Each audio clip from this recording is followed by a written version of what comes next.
What are data types? Data types అంటే ఏంటి? అసలు డేటా టైప్స్ మనం గమనించినట్టయితే, ఈ JavaScript variables are used to store data values and data types define the types of values stored in those variables. JavaScript is a dynamically typed language, meaning variables can hold values of any type without specifying a fixed data type.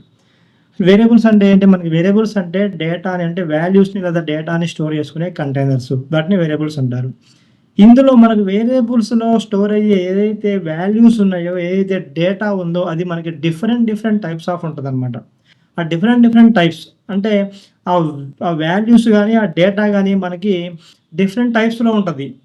మనకి ఆ టైప్స్‌ని మనం data types అని చెప్పేసి అంటారనమాట.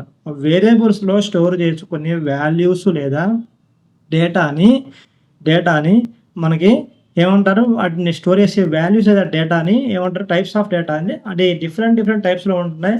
అలాంటి data types అని చెప్పేసి అంటమాట. మనకి ఎలాంటి చాలా డిఫరెంట్‌గా అంటే ఒక రకంగా చెప్పాలంటే మీకు ఇప్పుడు మన ఇంట్లో కిచెన్ ఉంది. కిచెన్ లోపల కంటైనర్స్ ఉన్నాయి. కంటైనర్ అనేది ఏంటంటే వేరియబుల్. దాని లోపల మనకి షుగర్ ఉండొచ్చు, సాల్ట్ ఉండొచ్చు, ఇంకా ఏదైనా ఉండొచ్చనమాట. అంటే ఇలాంటి ఈ ఐటెమ్స్ ఉన్నాయి. వీటిలో మనకి టైప్స్ అనేవి ఉంటాయన్నమాట ఇక్కడ. కంటైనర్ ఒకటే ఉంటది. వేరియబుల్. అంటే వేరియబుల్ మనకు 3 టైప్స్ ఆఫ్ వేరియబుల్స్ మనం స్టోర్ చేస్తాం. వార్, లెట్, కాన్స్ అని చెప్పేసి. కానీ దాని లోపల స్టోర్ అయ్యేది వాల్యూస్ ఏవైతే ఉన్నాయో, డేటా అయితే ఉన్నాయో వాటిలో మనకు టైప్స్ అనేవి ఉంటాయి. వాటినే డేటా టైప్స్ అని చెప్పేసి అంటారు. అయితే ఇక్కడ 2 టైప్స్ ఆఫ్ మనకు డేటా టైప్స్ ఉన్నాయన్నమాట. ఒకటి primitive data types, 2 non primitive data types. Primitive data types అంటే ఏంటి అంటే స్టోర్స్ సింగిల్ వాల్యూ డైరెక్ట్‌లీ. ఇక్కడ ప్రిమిటివ్ డేటా టైప్‌లో మనకి డైరెక్ట్‌గా సింగిల్ డేటాని మాత్రమే మనం స్టోర్ చేయగలము.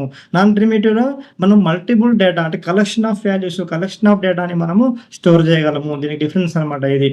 అయితే ప్రిమిటివ్ డేటా టైప్స్ మనకి చెప్పుకుంటే ఏమున్నాయి చూసినట్టయితే స్ట్రింగు, నంబరు, బూలియను, అన్‌డిఫైన్డ్, నల్లు, సింబల్, బిగ్ ఇంటిజర్ అని చెప్పేసి ఇవి మనకి ప్రిమిటివ్ డేటా టైప్స్ అనమాట. దీంట్లో నంబర్ ఉంది. నంబర్‌లో మనం సింగిల్ వాల్యూ చేయగలం.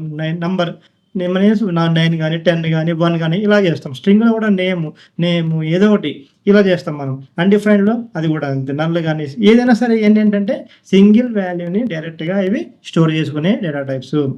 Non primitive object, array, function, date and regular expression. ఇందులో కలెక్షన్ ఆఫ్ వాల్యూస్ అంటే ఆబ్జెక్ట్ ఉంది. ఆబ్జెక్ట్‌లో మనకి కలెక్షన్ ఆఫ్ వాల్యూస్ ఉంటాయి. అంటే ప్రాపర్టీస్ ఉంటాయి. Key value పేరుంటది.